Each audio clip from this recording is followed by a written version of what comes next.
চোর যদি বাড়ির বাইরের লোক হয় তাহলে সে কাল রাত্রিবেলা জানলার গরাত খুলে বাইরে থেকে ঘরে ঢুকেছিল। একদম তাই। আর কাল সন্ধ্যে থেকে আজ সকাল পর্যন্ত টিপটিপ করে বৃষ্টি হয়েছিল। সুতরাং চোরের পা কর্দমাক্ত হওয়া উচিত।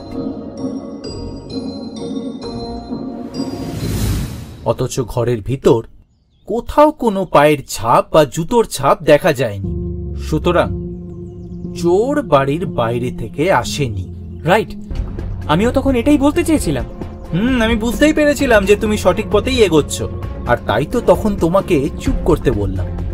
তার উপর আমার দ্বিতীয় সূত্র, বাইরের চোর জানলার গরাত কাটতো জানলার বাইরে থেকে, অথচ নবীনের ঘরের জানলার গরাত কাটা ছিল বাড়ির ভেতর থেকে। অতএব চোর বাড়ির ভিতরের লোক না হয়ে যায় না।